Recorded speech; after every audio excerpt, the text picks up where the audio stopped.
But after doing that for a month, I was like, 125% zoom seems a lot better now. Yeah, After doing that for like 3 months, I was like, it's like 100% zoom is like being God. It's like the proverbial frog being put into a pot of boiling water versus putting it into the pot and then boil the water. Yes. Like, Except for instead of dying, you become superpowered. What are we talking about? Origin stories. boiling frogs and stuff. I don't know. What doesn't kill you makes you stronger. Out of 10, I'd That's say probably at least. What's the graphics card like? I did not get it for video games because I hate them now. That's fine. To me, I do like CG, and so graphics cards really matter. Can you run Blender? I have had issues with AI stuff actually. RAM is an issue. RAM There's is. 8 gigabytes of RAM, and most of a lot of that's Oh, dang. Okay. conserved. Yeah. Then I'd probably Yeah. give 7.5-ish. Higher than because- I'd expect from the RAM. Yeah. How much RAM was it? Sorry? See, with all the everything that's in Only the eight? box, Okay, it's like a that's 3 down out to of a 5. Trackpad 2. But he's got a 10 key a lot, so 10 key is wonderful. Like if you use Blender, I 10 literally key is brought my almost own keyboard necessary. and a mouse just to avoid Yeah, having that's to use Yeah. the trackpad. And I hate using trackpads on Blender. It's gotten better than it used to be, but Nowhere near as good as it needs to be. just need a mouse with a scroll wheel and I'm good. I'm pretty excited about that. M3 Max is going to have 96 gigs of RAM. Whoa! You maxed that out then. I didn't max it out. They could go up to like 128 gigs. I wasn't expecting that, but the... Wait, is that what Your is it, IT 11? person did it? Yeah. Vivint? Oh my So goodness. I'm going to be able to do some real AI machine learning kind of stuff. I won't have an excuse I don't know not if you're going to be able to use 96 gigs of RAM, even with 2 Chrome You tabs can open. load up some pretty big, large language models in that machine learning. though. Ooh, I do like the Chrome where it not closes down your tabs, but it like It sleeps the Memory. tab. it like sleeps the tabs. I do kind of like that. I've been using Microsoft Edge even on this, and it does that too. I think that Chrome might have started doing that. I could be wrong though. It's a Chromium feature, I'm guessing, Chromium because is Brave now- also does it now. Yeah, because that one Brave is also- asleep right now. Are you referring to if you navigate away from a tab and then you open 2 more tabs, then you return to the tab, it has to reload everything on you? I think it has like a Sort of. It's kind of like caching it or something, and basically it's not running the page. It's just letting it Yeah. sit in memory, It's like and then it relocating loads it RAM, from but- memory Like, once you. Okay, so it's not out of memory. Yeah, Okay, alright. or it's not fully. At least it. I think that it might essentially commit it But to how does a that- longer term How does memory. that save memory though? If Is it it's the not in memory the saving? active RAM, then it will Oh. be fine. But if it's on the Yeah. paged side of things, Because doesn't it technically still run stuff in the background, but it's not running in the background? That's kind of what it's putting it to sleep kind of means. yes, I think so. I don't think that it like. Because tries I to think once you had keep like it- a million tabs open, like they were technically all running in the background. And I so think that it putting them to really- sleep, it's like it's freeing up some of the used RAM that would be running in the background. If you Sounds like like- open up your browser to it again too, like it does reload the page once that happens. Oh, okay. But So that's just like taking it out of memory then? Like It's as if the essentially- tab is closed. But it's still saving the tab. Like It's saving the URL. it's saving the URL, 'Cause, like, saving this the one's a page. sleep- Are you telling me they re-implemented the iPhone in Chrome? Yeah, this is not at all a new feature. Isn't that what the mobile DevTools stuff is? You know. I don't know, but I hate it I hate it when my phone like reloads apps and reload. Yeah, Just like this has been in Chrome forever, and I've used a lot of crappy computers over time, and just seen like all of the tabs I'm not currently looking at get deallocated on me. And it's terrible, but also I see why they do it because it's my computer's fault. I started. yeah, using- because we've reached the limit of computers, Yes. and there's nowhere to go from here. Storage. Every next iteration of storage is smaller than the previous iteration. so we So won't be able to find our storage. Wait, what's storage? What storage? It's my fault for having a bad enough computer that they don't have to care about me. That's the situation. all right. Well, on that note, let's go ahead and ramp up here. So first, everyone who may be considering presenting if you will kindly open up your settings and displays and set it to 1080p and 60 hertz, then when we plug you in, then hopefully it will work just fine and you'll be able to present. You said, oh, when you plug in, you set it to that? Yeah, so I got the HDMI cable over here, so you'll be able to just plug in. Plug and play. Oh, that's so weird.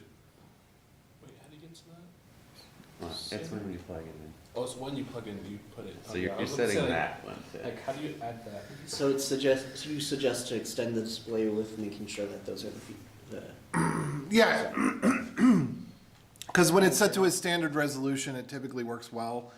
But when it's set to a weird resolution or a weird refresh rate, like if it's like 50 hertz refresh rate or 45 or something like that, then then it just goes crazy. All right. So do I have to turn off night shift?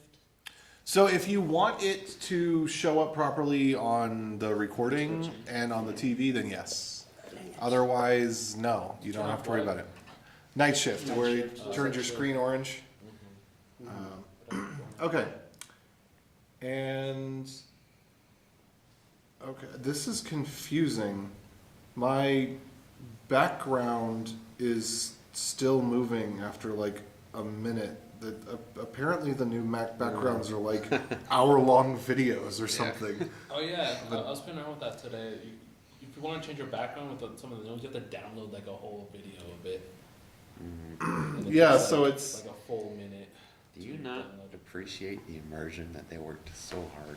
no, it's weird. It's weird because on this screen, They have Utah in there. it's as well. it's Like like Utah, still like, flying, and I don't know how long it's been flying for, but it's still doing It's it. not like all my coworkers. Okay, so anyway, We let's all chose Utah. let's go around, and if you had something that you wanted to do a lightning talk about, just go ahead and mention it, and then once we've gone around, we can get started, I guess. So I will go ahead and actually, yeah, we'll just do that real quick. So, as you know, I'm AJ, and the thing that I'm going to do is to talk about having a workflow, a GitHub workflow, so that you can do your linting checks and stuff every time you have a PR, because that turns out to be pretty nice. And it's really simple to do. So anyway, when I get to it, I'll get to it. But that's what I'm doing. I might pull something else out of my hat as we go. But that's what I'll be at. Caleb, did you have something you? Yeah, I was. Oh, am I whoops. starting or am I just giving? No. Just say what you're thinking about doing, and then we'll just go around and say what we're doing, and then we'll actually start. Yeah, so I'll be talking about more modern CSS or some newer features that have come out that can make your life easier. Like the where pseudo selector and stuff like that. Has- Similar things like to that. So like maybe you've just been out of tune with CSS for a while. And yeah. I'm Manuel. I don't have a talk, I guess. Oh, Sean the non-believer, Sean. Do I have a talk? Come up with one. Okay, I'll come up with a talk Ask ChatGPT. in the Just in the break next down 20 for minutes. something. I'll All right, there we come up go. with a talk. Austin, you got anything for Ask us? your coding, give it all your code, and be like, hey, what can I show? I also was not aware that everyone was meant to give a talk. That kind of explains why there's so few people, actually. But there are actually some No. things I can talk about. No, it's not. No one's required. I'm just saying, if you got an idea, just shout it out real quick. So see, I you have- just judged Manuel I have an app that I think for is not really having big. something. I think I have a talk next month. Okay. Sorry. But- What did you say? I have an app that I think really fits the vibe of this group. All right. Back before I learned code from anybody else, I did some pretty crazy fun stuff with just vanilla JavaScript and no libraries. Physics thing I could show off. Oh, okay. Sam? Oh, okay. Travis, what are you gonna do? Are you gonna I'm gonna heckle. you're gonna hackle? Yeah. All right, heckle. All right. And, Excellent. Okay. After the presentations, I'll go through Vivint's like open rec positioning list. Oh, good. That'll be good. So, the one that I brought was, I'm going to be talking about how to make your terminal snow. Smell? Snow. Snow. All right, great. That sounds Weird. yeah. I'm gonna go with we'll go with weird on that one. Okay. So since I'm already connected, Cool animation. Yes. I'll go ahead and well first I'll formally kick us off. So everybody, welcome to Utah StackJS, the first meeting of 2024. Yay! Special thanks to Vivint for getting us food and a place to be, and Travis for hosting us tonight. I will go ahead and get us started with my lightning talk, which it had a name. I'm actually gonna go look up what the name of it was so I can say it, because I don't remember what the name actually was. Let's see. Actually, I don't know where. Well, it doesn't matter. It's here. So, if you have y'all used GitHub Actions before? Anybody not used GitHub Actions? We were about to win that. Yeah, we're You're what? Did once. in our project. We're probably gonna use GitHub Actions, but we have There's- not used it. There's a lot of stuff that you can do, and I think the most useful thing, the most basic and useful thing is just to run all your linters and your formatters and all that stuff for pull requests, and then you can make it so that those need to pass in order for the pull request to be approved. So I'll just kind of go through and show how you do this with a JavaScript project, and just give a brief mention of what these different properties are and what they mean. So we're assuming Node here. You kind of have to look this stuff up. Just do a quick search or ask GPT or whatever for different environments. But let's just assume Node. The name is completely arbitrary. The name doesn't mean anything. So it starts with the name, and then the first thing that is meaningful is on, and an action, and then a branches, and then pull request. So this is just kind of the magic copy paste incantation that will make it so that anytime you make a pull request, or anytime something is pushed into main or master, then this job will run, or this set of jobs will run.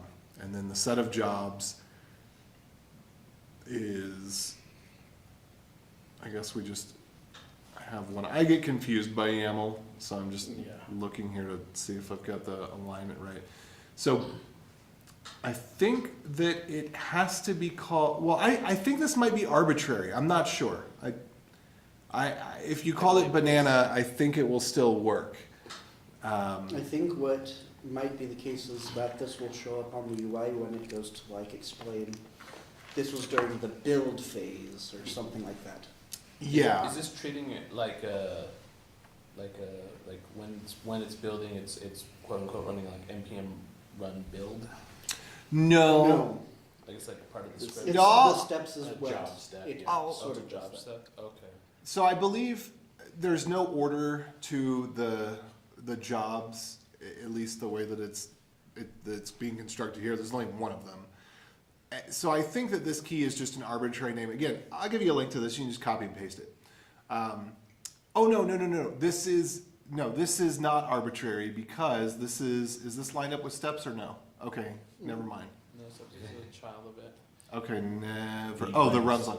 So, okay, yeah, I think that the build is just arbitrary because it'll show the task is build. But then you can also give it a name, and then instead of showing build, it'll show whatever the name is, whatever. And then there's a runs on, and this is very, very limited.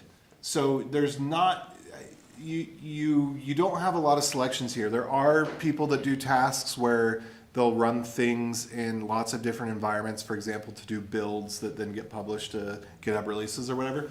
But those are actually their own workflows unto themselves with spin up Docker So- containers or something. I'm a little bit unfamiliar with Ubuntu, but is that dependent on how you're running your server or how you're running your It's the application? It's the Docker image that's going to execute that. The task That job distribution. task. Oh, okay. Yeah, well, it's not So- necessarily Docker. But like, But yeah. is that something specific to like how you're? This is how you're specific to running your GitHub. instance? This is specific to GitHub. Oh, okay. So GitHub has options of what you can run something from, and you have to pick something that they support. So the runs on is, and they don't have very many targets, but they'll have like the last 3 versions of Ubuntu. I think that Mac OS and Windows are actually natively supported without having to have a specialized task for it. But if you go outside of like the very limited set, then it gets complicated, and I'm not going to go over that. But yeah, so then the strategy is always matrix, and then you give the node versions that you want to test on, which a lot of times just doing latest is good enough because you just, well, I mean, I guess it depends on how you're deploying, but Is that latest LTS or? it is latest stable. It So would be in 21 point something at this Okay. point. yeah. 21.9, I think, is what it is now. I don't know. Yeah. Yeah, but you can specify multiple versions, but I find that it just slows things down, and you need to do the multiple versions if you need to do multiple versions. If you're publishing a library that's going on NPM and it's supposed to be backwards compatible all the way to Node 14 or whatever, then you can list that here. So then the steps, pretty much always the first action you're going to use is checkout. And again, this is just copy pasta. I'm explaining it, but you don't really have to know about all these things. It's just copy pasta. You just copy, you paste it, you put it in GitHub workflows, and then, the name is arbitrary as well. So it doesn't have to be called Node.js YAML. You could call it banana.yaml or mylinter.yaml or whatever. So that's completely arbitrary as well. But the steps actually do run in order, as would be, you'd think they would because it's called steps. I want chaos. What? I want chaos. Do it in arbitrary orders. Yeah. So steps can be a uses, which is the uses some other action, some action that's registered with GitHub Actions and their GitHub Action registry. I typically try to avoid this stuff. I just do it in Bash because I don't want to deal with all of the having everything hidden away, and then you have to go debug GitHub Actions. So except for very, very, very simple things like checkout, I don't use GitHub Actions in a dependency flow because you just get infinitely deep very quickly and no way to debug whatever's going on. But yeah, so there's setup, checkout and setup node, and then you can add name almost to any object. And then this with will, most of the stuff's kind of self-explanatory. So each one of these that begins with a hyphen is a step, and you can do stuff like install things on the system. So in this case, this is for webinstall.dev, and so I run linters for PowerShell, for Bash, for Node. There's a few different languages, and so I have just a scripts in my repository, and I just have it run the install CI dep script, and that makes sure that some of the linters and stuff are installed. And one thing that's interesting is there are some special variables that you just kind of have to look up. Again, it's kind of black boxy because you're dealing with a proprietary deployment environment. But if you want to add something to the path, there's special variable GitHub path. There's a special variable GitHub token, and then in settings you can specify different properties for what that can be. But basically, what you want to have is just a bunch of run steps that you might want to put a name on, and you just put in all of your NPM scripts that you want to run. So npm run fumt, npm ci, npm run lent. And the reason npm ci or clean install is So you can format all of your code without any other code being referenced, but if you're doing your linting of your code, it actually would need to know what the types are of the dependencies that you're using.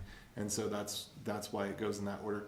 And then in the case of this repository, and actually several repositories that I've worked with, you often end up needing to have the GitHub token in the environment for something that's going to run. So what that does is, for example, this runs a test. It actually hits GitHub releases APIs just because of the way that webinstall.dev works. It fetches things from the GitHub releases API. So that's tracked by IP address or by token. And so if you're doing anything against the GitHub API in your action, even if it's a public API, you have to have a token, because the IP address of the system that GitHub Actions runs on is always up against its rate limit, because, you know, by virtue of the fact that people are running GitHub Actions on it. So there's that. And then, yeah, so short story long, all of that stuff. Long story short, you just copy and paste this thing and delete the things that you don't need. And I find it helpful to have it print out things sometimes, like, you know, what node version did it actually get, or some other stuff. You know, I want to make sure that I can actually see what versions of something. Debugging inside of GitHub Actions is typically really hard. So again, I recommend that you try to just stick stuff into shell scripts and then run your shell scripts. And you occasionally run into weird stuff, but you don't typically need to worry about that, because really what I wanted to get at here was just have your npm run fumpt, your npm clean install, and your npm run lint, or whatever other things you want in your package.json. And then if they return exit status 1, the action will fail at that point and not continue forward. So I might be able to give you an example of this, but just by looking at some prior pull requests.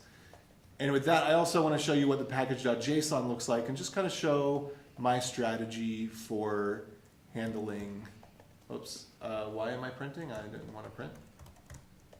There we go. How did that accidentally get in there? Oops. I have to get rid of that one. So live coding, everyone, live coding. Yeah. So this is how I do my script section. I always put kind of the meta name of the task, and then I have just a bogus separator that, you know, doesn't do anything other than makes it easy for me to read. And then I have the more specific implementations. So my fumpt command is that it runs prettier, and it runs shfumpt, and it runs PowerShell shfumpt. So it does all of these actions. By the way, you want to use the double ampersands in your package.json if you want it to work on Windows. Don't use a semicolon, use the ampersands instead, because the ampersands will also run on Windows. And PowerShell, yeah. So PowerShell didn't used to support the double ampersand, but that's thankfully changed recently. Yeah. So a lot of times I end up needing to run, I mean, I think especially with lint, you might be running more than one tool that does linting. And so I just put these back to back inside the string. And then I have listed the very specific things that, you know, with all the options or whatever, you know, here's the JS hint linter, and it's got a bunch of options that it needs to have. So I just like to have two sections, one that's just really clean and gives you the high level idea of what's going on, and then chains things together, and then the other one with all the nitty-gritty details. Another thing that a lot of people don't know is that you can run npx. So I don't like having developer tools as part of my dependencies in the package.json, because that doesn't make sense to me. And so what you can do is in your scripts, you can just run npx with the version number of the thing, and then it doesn't count against your dependencies. So you don't, you know, because so many times, one, people just install their developer tools into their main dependencies, and two, you go to install a package and then all these dependencies come with it that you're never going to need.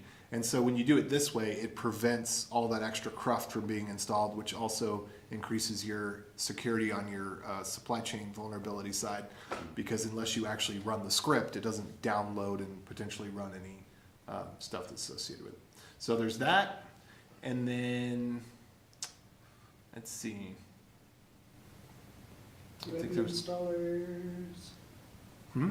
Web installers. Yeah, that's the name of the package. That's the thing. And then I will just see if I can find, oh, actions. We can find a failed action in here, just so that I can show you what it looks like. Or maybe we can't find a failed action because maybe The it doesn't. Node.js CI is the name that you gave the workflow inside of the YAML file, for instance. Yes. Yes. Okay, so we can click on this one that failed, and I'll go ahead and say show all jobs, and then, so the thing that I arbitrarily had named build, I gave it a name of thump, lint, and test. And then you can see here, set up job, run this action, do All this the thing, do names. that thing, blah, blah, blah. If you don't give it a name, it just says run in front of it. Run before the command that it's, yeah.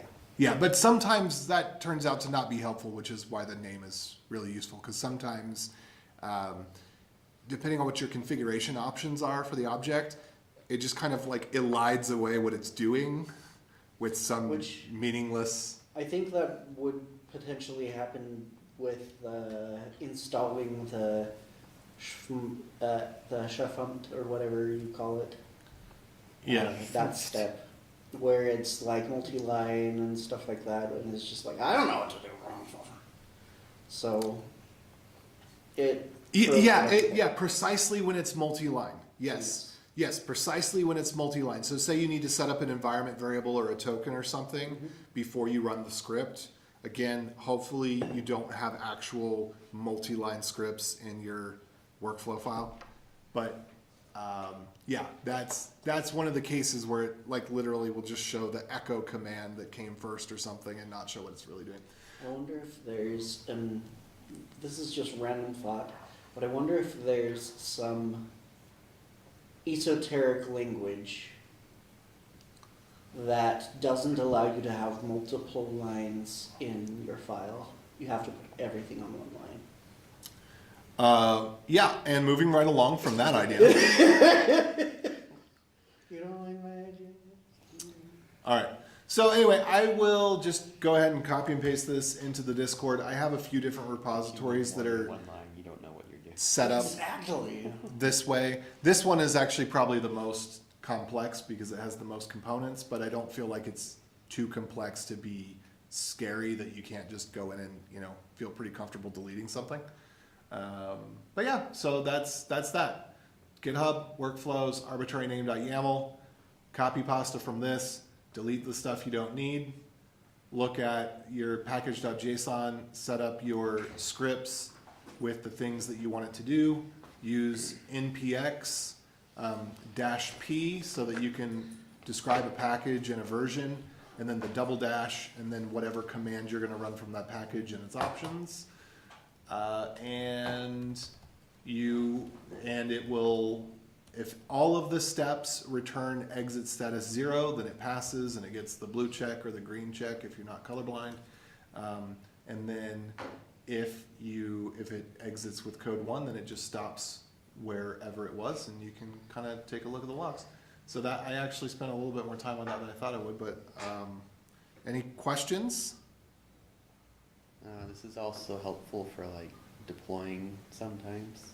Like you can You can use deploy. it for deploys. Oh, yeah. You could have it so that when the thing gets merged, or when it gets pulled in, Yeah, when you could have your SSH key. Oh, yeah, okay, so let me show a few more things real quick. Since Yeah, I like the idea of like running your tests when you're deploying and kind of. Yeah, you do the whole thing. Like the whole CI/CD is totally done with it. So. Okay, so once you go into settings, there's a bunch of stuff that you can check. I like to have sign off on commits and some other stuff down. Like I think there's one down here. Don't allow merge commits because they're the devil. Always suggest updating branches. Automatically delete the head branches so that when something gets pulled in, that the branch it came from, gets deleted. None of that is actually what I was looking for.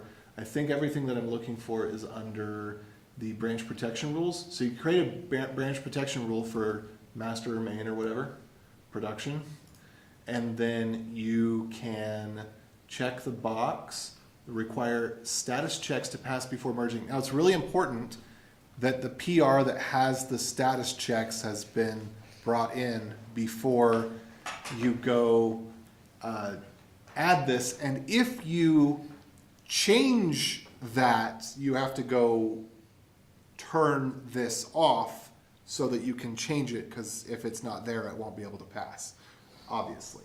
So that doesn't come up too often.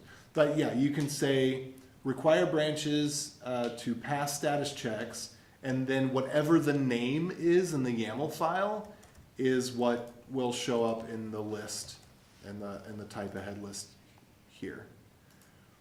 And then there's a bunch of other really nice things that you can have. So the way that I always set it up, even if it's just me, I always set it up, require a pull request before merging once I've got like my first release, the 0.01 or, you know, the whatever it is. Like the first time I publish, from that point forward. 0.0 0.1. hyphen alpha. No, Zero. none of that. None of that. It's a bridge too far. It's not a patch, it's a minor. Yeah. So this is how you enforce it, is you go here, and then your secrets and variables for actions are here. Get What your are the pictures, get your secrets? cameras ready.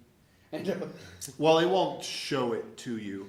And I He's can't... got the Hunter 2 plugin installed. It's gonna blow. Oh, so in other words, we don't see it, but he can. Gotcha.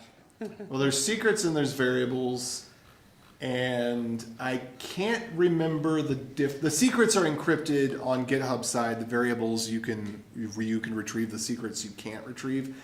And I forget the difference between the environment secret and the repository secret. I'd have to go to another repository to look at to see which Trying was to which. remember. The Or repository like, is definitely like for the whole repository rather than a specific environment in it. That's what I'd Let's see. assume. I'm gonna go over here. This is an interesting one that I have set up, where the workflow actually it fetches your GitHub user information from the GitHub API. So when you use this template repository, it fetches your GitHub user information and then retemplates the repository with your user information and then replaces the README with the next steps. So if I can, Actions? the thing is, I don't remember. Never mind. I'm not gonna go into it. But there was a repository that there's a couple of repositories I have set up. One of them with the NPM token, because we use a private NPM repository, a paid NPM repository for a particular module. But I mean, like, that's not a big deal. You just need to know that it's here. And then when you encounter the use case where you need to put that in, you can do it. And feel free to reach out to me if you ever have trouble with that, because it is really difficult to debug, and I have an example that I could show you, but I don't want to take up more time with this, so I will, unless there's more questions or anything, I'll just paste these into the StackJS chat.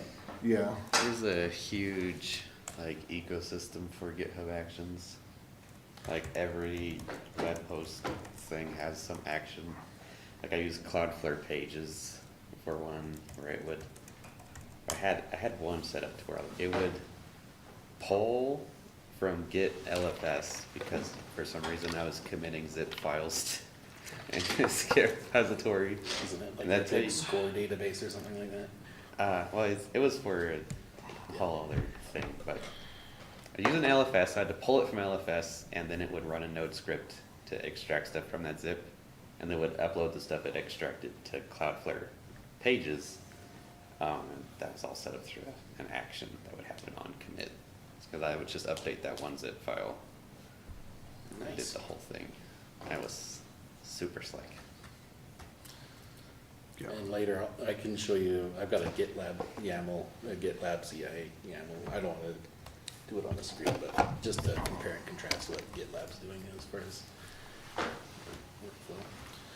Yeah, well, just remember, if you start to go crazy with using dependency actions, then you're locked into GitHub. Not that anybody cares about that, but also it's impossible to debug anything. So I do not go like for something simple like that, I would just put the netlify API key in there and then have it install the netlify command and then run the netlify command rather than using the netlify action, because the moment you want to do something custom, you have to learn an entirely separate domain-specific language just for that action, which to me doesn't make sense when we've had the command line for 30 years and passing a flag to something turns out to not be insanely difficult. Could have done that. Since when? I don't know, since I've used it. Okay, this thing is still flying by. How is it still playing a video in my background? I think something's not registering. It's supposed to stop that when I log in, but it's just going. It looks like it's working. This profile has a bad description tag. Nice. Too bad.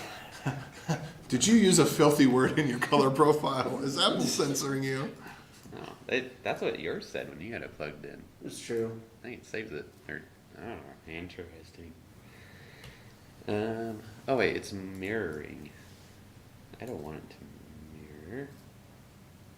I want it to extend. Well, Huzzah. that's a beautiful thing. Yeah, okay. Modern CSS. Stop. I gave this presentation last month at the Utah.js Salt Lake Meetup. Hey, I'm doing the So- one that I did just 2 days ago. Austin, I think, is already seeing this. So I'll give the quick version of it. Yeah, it's an anti-cursive talk. Yeah, it's Okay. down with the old. In with the new impact. And common sense. That's me. Yeah, not an expert, but it's fun. Real quick, if you want to get a idea of what I'm going to talk about, these are where I pulled everything from. And these are hosted somewhere. I forgot to add the link to where I hosted them. Clearly from local. Yeah, well, yeah. So CSS, what is it? It's text that your browser understands. So text that you download and your browser reads it and it knows how to run for things. Flexible and resilient. It's also really hard. Speak for yourself. I think like when you're going through your CSS journey, like I gave this geared towards beginners. That you did the earlier one then, okay. Yeah, I did the first one because I feel like when you're starting out on CSS, you're kind of like the friction is like really high, and then you're like, oh, I see what I'm doing, and then it's like it's really high again because you realize there's so much more than what you. Don't just Initially. do exclamation point important everywhere. Yeah, there's more to it. Especially since that doesn't always solve the problem. So So many people do it anyway. Ah, so terrible. wait, what was I saying? Oh, so on the flexibility of CSS, that's really important because you have no idea how your user is going to be using their stuff. They could have a default font. I listed all these things here. So it's really important to be as forgiving and flexible as possible. Like some people spends most of their life looking at your app, and so you should try to make that person's life easier. And if you can, why not do it? Oh yeah, this is one of the websites I linked. That QR code may or may not work. From Spain or something? I was thinking No, it looks this like is from just Brave. I just went to here and I'm clicked. thinking of the .es. That's Oh.es. No, it's built excellent websites. I don't know, I'm just saying .es I think. It just installs a keylogger. Don't worry about it. Yeah, it's nothing to worry about. Let me zoomed in a bit. Let's reset that. Yeah, so this was a website made from Andy Bell. I linked to his website in the earlier slide. And the idea was to like everybody pulls this up on their device of choice, and it was like chances are everybody has it slightly different than somebody else. And this is cut off a bit. There we go. Now I can kind of show it. So like when you shrink it, things resize.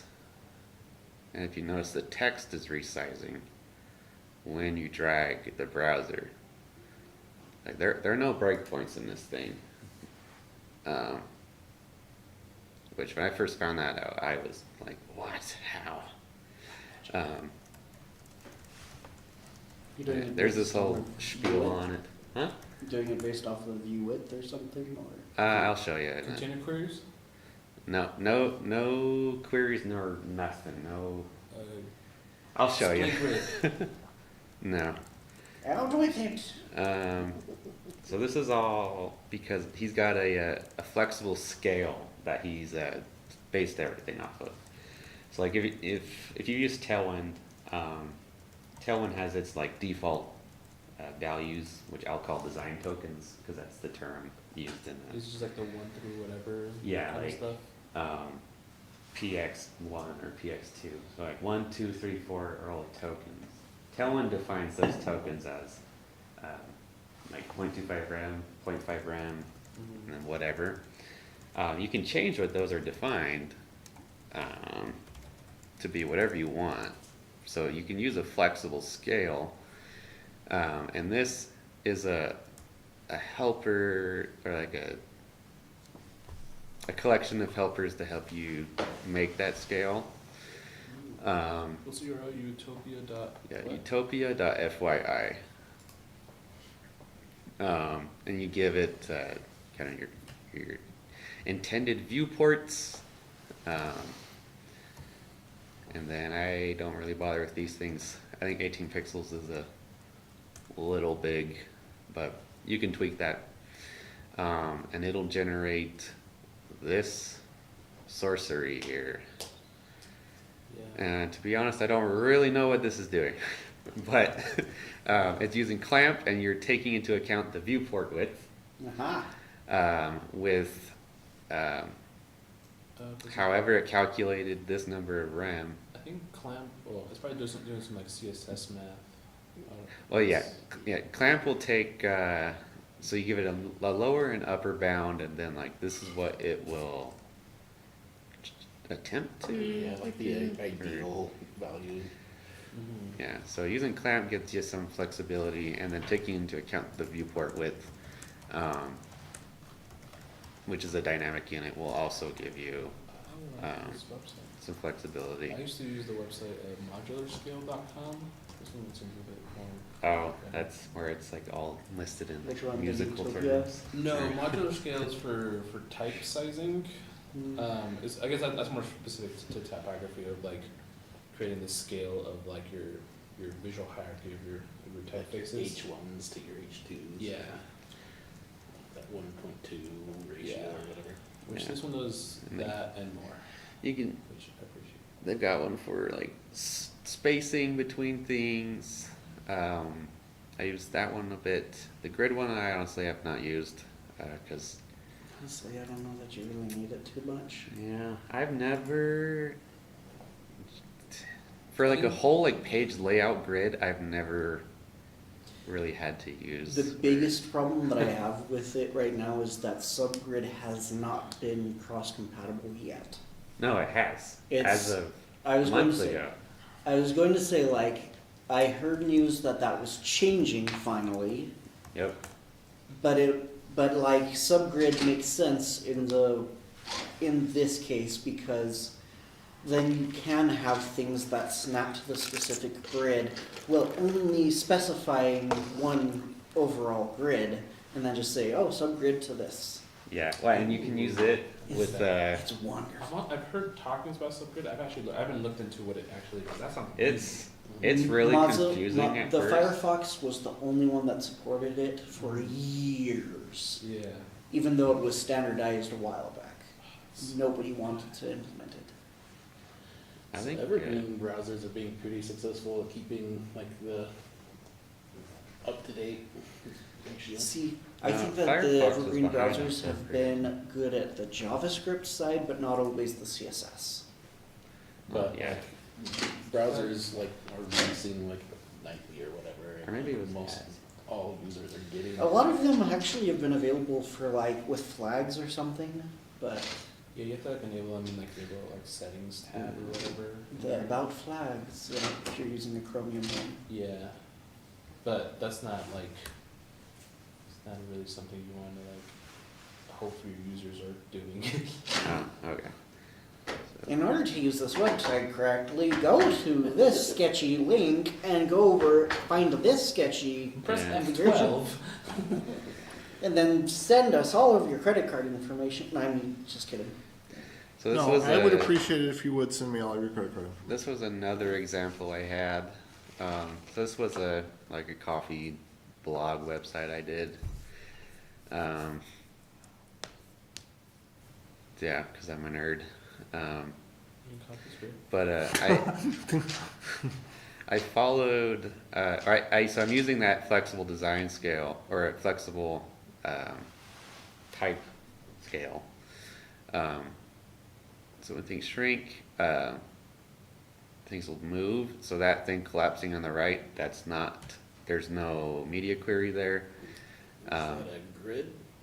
I was No, going to say it that. is kind of breaking CSS intentionally, but I'll show that. Is And it then when you like collapse gone more- completely, or did it get moved? No, it moves down to the bottom. Okay. So like those tips were on the left, and so they come out, and then Don't tell that me goes you to the didn't right. float. No, there's no float. Thank goodness. That is, I believe that's all flex. Yeah, 'Cause, I can see it.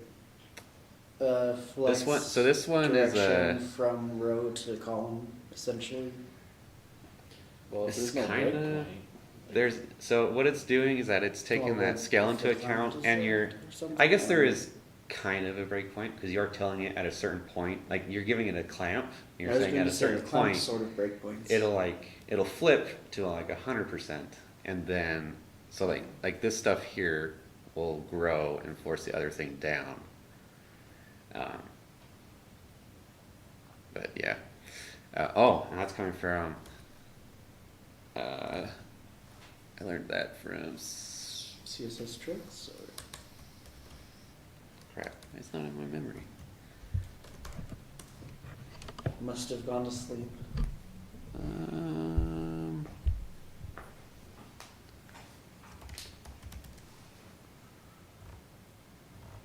Every layout. That's what it's called. So this is a book, actually. By default, you can only see a few of these for free. But I bought it, and it was awesome. It was like reimagining, or like all these things I didn't even think you could do. You could do things with CSS. And that collapsing thing is What's the last one? the container. The only one I don't understand. Here we go. Let's see, what is the example it gives? This is totes black and white too.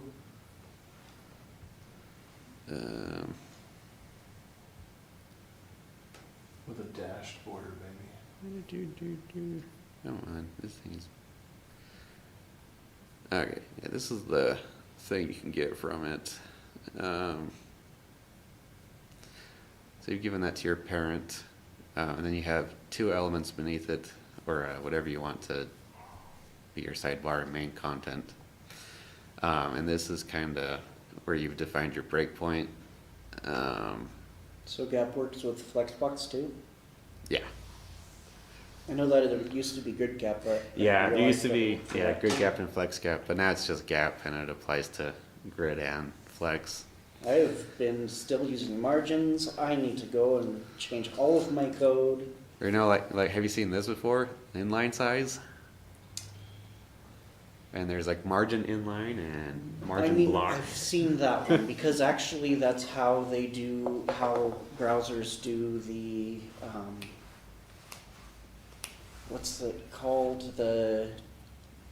Left to right. It's not or the labeled. directional. Or It's for the input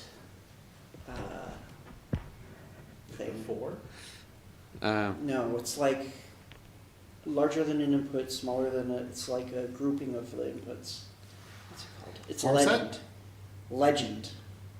oh, Nobody uses that because Is it it looks HTML tag? 90s. It Oh. yes. so these are called logical something. But it's like instead of using margin start or margin left, you should use margin inline start. You can kind of think of inline as your horizontal axis and then block as your y-axis. And the reason why is for if you're in a right to left language, Exactly. yeah. Yeah. Inline start will be on the right that case, but That's the whole idea behind like flex start Mhm. versus like flex left or flex right or whatever. yeah. So And that's the same kind of thing for for honestly a whole slew of other things too. yeah, and I think those have been in for a while. I don't know They about have, inline size, but It used to be a lot more like custom browser, like Mhm. some of them had to be prefixed with WebKit or whatever, I think. and I then don't know. this was an example of the new has selector, which I don't remember how this worked because It's basically the dot parent type of thing, where you're defining your has, where basically does it have this child? well, I don't remember why I singled You this can one out. style the parent based on if it has Yeah. a matching Yeah, child. if it has this Yes. child, you're selecting the parent, or you're Basically, styling the parent. You have the selector for the parent, Ah. has, Okay, I and then remember. this thing that applies to it inside of it. Or it could be, Yeah. it could even have like the parent, it could be a pseudo selector, but honestly at that point, why don't you just put it to the selector too? But anyway, Yeah. it has a lot of different options, but parent is one of the reasons why it's most awesome. used. Yeah, I had this problem before it came out, where I had to like do some dumb jQuery stuff in order Mhm. to be able to even select the parent based off of the child, Mhm. and this is- Oh, this okay. changed lives. So the thing to show was like, so that thing Saved renders lives. at the Saved first lives, in the list, but in the Changed lives too, HTML, but it saved it's actually lives. at the end, or in like right in the middle. And I've given it a data attribute of featured, and I've got some CSS. That's just checking, so in that list, if any of those line items has a card with data featured true, then set that order to So this is a Negative one. question just about it. This isn't even about CSS, but mhm. is the featured By the way, that's really tiny. Can you Oh, plus sorry. that a few times? so is featured actually used from the script side of things, or is it only used for the CSS? That was just for CSS. The idea was like, you know, a blog website might want to feature a certain article. Right. And I think like for a lot of people, the default impulse is to like Use a class. filter through with JavaScript like all of your blogs that you've retrieved or your posts that you retrieved, check for like the featured flag on it, and then filter them all, and then make sure that one with the featured flag is at the start. When it's like you could do this with CSS without any JavaScript if you can. just bound that. The order property is not one that's used often, but it should be. Yeah, and you can do that as long I as it's in think a Flex container. the only difference is that if it has something to do with the actual like data inside of that thing, the order doesn't work very well. Yeah. And that's one of the reasons why people like to have just an order column in their database or I have something. Huh? I didn't know about this. Yeah. But And then this becomes very high context in terms of it's easier to read imperative code and understand what it does and know how to make a change.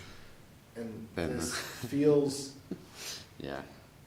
more like black magic. It's hacky. I don't know that Well, it's hacky's not the right hacky. word. It It's- is See, in theory- clever. In theory, what you could actually do though, Or abstract. if you don't want to put that into the script, you could have the order column in the database or something, but then put style order then. It's Yeah.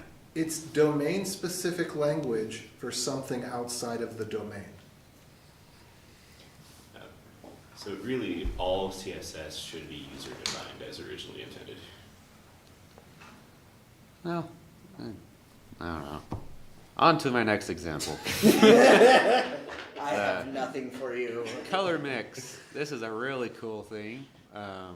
This will take two colors, which I have here in my custom properties, given in a certain color space, in this case sRGB, mix the two. So I've taken my surface color, which I don't remember what I had it set to. It's probably white.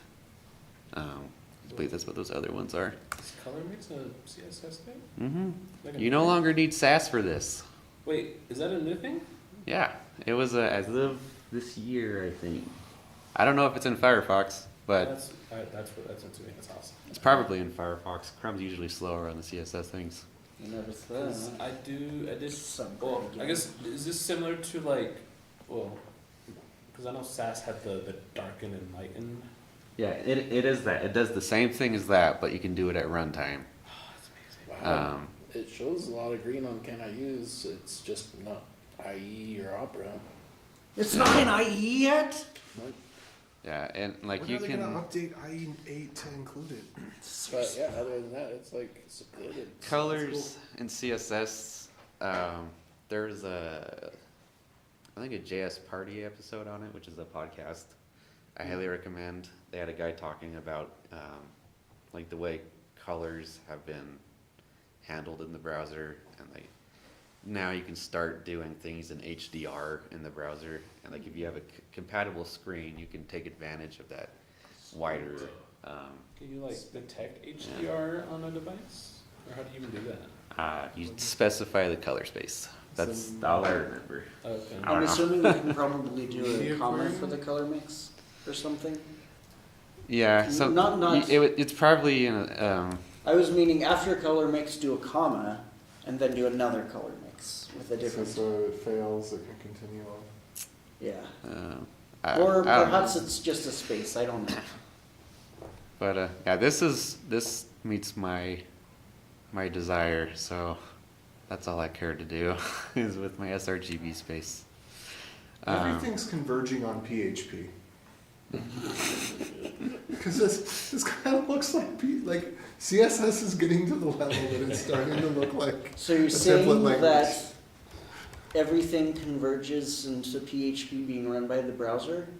Yeah. Why did we even start with JavaScript? Everyone should have started with PHP, goodness sake. It's elephants all the way down. Mm-hmm. Probably got Postgres in the back too. Listen, elephants have good memory. Did I have anything to show here? That's why Chrome tabs take up all the time.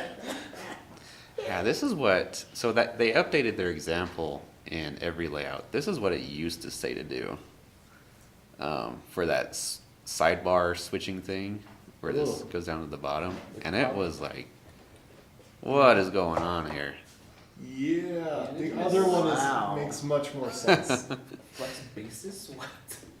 Yeah. I mean, it- flex basis is a thing. Yes, but no, I'm just saying using flex Well, basis and then Oh, throwing are a you bunch of math at it. using in CSS? Are you using Oh, nested selectors? Yes, so you can nest CSS now. That Yeah, is that's another another thing. new- You Is no that longer is need that also SAS for. supported? Yep, that is That is a thing. That was one of the That's biggest like- reasons why I still loved CSS or SAS. SAS. Yeah. I might actually pick up learning CSS. This was the thing I was waiting for. That's what everybody was waiting for. Yeah. They don't have And anything it's like like- Mixins yet, do they? No. No, see that was another thing that would be great. I love Mixins and SAS. That's like so handy. I actually I like never the really- @for whatever it is. Oh, The functions? Yeah, for That was generating weird. something. I don't know if that'll ever be added though. I don't know that it will Because be either. That's The like a biggest build reason- step thing. Yeah, that the biggest reason why it was nice too was the fact that like you can have a hash table of different sizes or what have you, and basically essentially have a configuration driven workflow for your styles as well. Yeah. Yeah.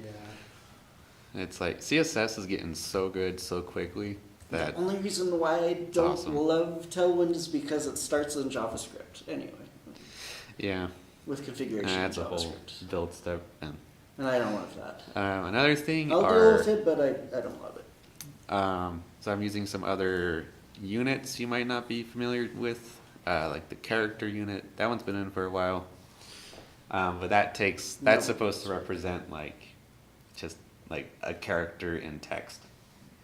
Technically no. Or- It's supposed to represent the size of I think it's like the character 0. So it's not Ah. actually like So it's not M. it's not the number of characters. It's just the size of I think a single 0. So it's kind of like. Isn't that supposed to be the Yeah. same size as N? M. N. There's Yeah, but if well, there's you're, a, like, because, a like, few different ones. when I first discovered the CH one, I was like, ooh, because like a lot of times with UX, you want to like limit the amount of characters per line. Yeah. It does not work that way. Well, it roughly lines up to where you can use it and get a somewhat reliable. Hey, if you use the monospaced font, it'll work. Yeah. Everything should be Like, if you're trying to monospaced. like generalize it for any type of font, that is one caveat that I run into, that it is not actually the exact size for Yeah. at all. Like I used it in the sidebar here to get roughly 30 characters across. I don't know how many that is, but I just use it because it's easier for me to picture what that'll look like. And then there's also new You're this going year. to clamp it between characters and M's. There's DBW. Yeah, that's because this one's in the. Wait, what is this one? It's been a while since I've been in here. So I will say, I'm impressed the CSS people figured out how to do this without Redux. Yeah. 'Cause that's a lot of state, you know. That's a lot of hierarchy, and you know, what if some media query causes this variable to change, which causes the background color to change. There's which another causes color mix. sidebar So to change. if you hover over a button, the background, it'll take my background color property and mix it in with black. It's really dark on the screen, but That's cool. yeah, it's like I don't have to think about. Well, you do have to think a little bit about how you want it to look, but if you want a decent thing, like I just want this thing darker. Color See, makes it. You could, in theory, still do something like that if you used a filter. Yeah, but that filters got really, really tricky. and filters are like the processing power. They're not as efficient as other Well, things. well, not just that, but like, it's a similar problem with like transforms, or Ooh, didn't they also transitions. Didn't they also break up transforms this past year as well? I think that they've been Because they working on made- it at least. Yeah, you can do like rotate and stuff instead Yeah, of it's its own transform. property. Oh, Yeah. Because I that didn't was know one of the biggest problems, is that if you want to only change one aspect of a transformation, you need to essentially redefine the entire thing plus that, Yeah. which was the most annoying things with transforms or rotate or transforms or transitions or the like. I'm so glad that they split them up because that was needed. I didn't show off subgrid here. I wish I had, because subgrid, now that Shame! I know. I was still trying to figure out how it really worked when I was doing this, but now that I've kind Subgrid. of gotten it more, it is I'm trying Very to cool. remember who it was, but there's a woman who's been big into CSS and browser implementations of it and stuff like that. She's done lots of different things, and she talked about Subject Grid, and I'm like, this is awesome. And This and, is new. like, What is I think I DVH? saw that. DVH, so that's a new sizing unit. I think it's like viewport dynamic height. view height or view width or whatever. Yeah. Yeah. So on mobile devices, often when you go to a website, your URL bar will still be there, and when you swipe, the bar slides away.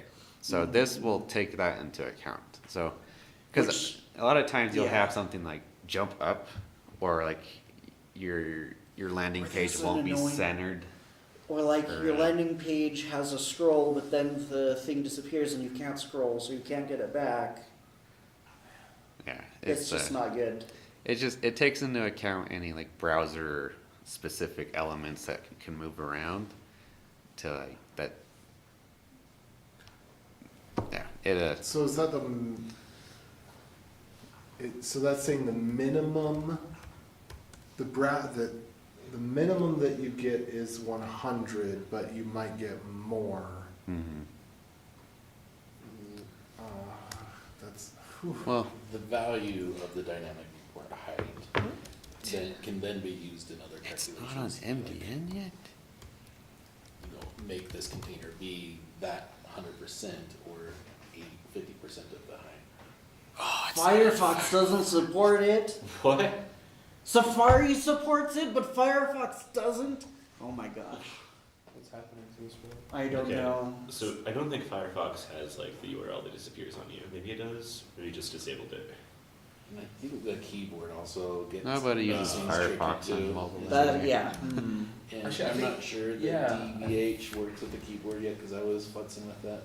Color mix is I think the supported. keyboard was one of the big factors of why DVH came into play, is because it would squish the contents and Nesting support. Suddenly, it's the 100 view height is really half of the entire screen, yeah. or whatever. I think that's all I wanted to show. I'm Oh, appreciating you're the using CSS TypeScript. community coming out with some new features. Anybody TypeScript just stuff. Yeah, it sells cool. that. Oh, and that's when I was supposed to hop into the example. Shame. No. I think that's been around for a while. Cool. It has been around for a while. Yeah. The majority of use cases for color mixins. I'm gonna post a link to these when I find saw- where I hosted them, Yeah, 'cause but I remember seeing Ta-da. some of the With it, just like that. stuff with Kevin Powell's channel. yeah, he's It's all numbers. amazing for Yeah. CSS stuff. The idea is. So I saw one time he did a CSS battle against somebody else, and I'm like, Needing to like create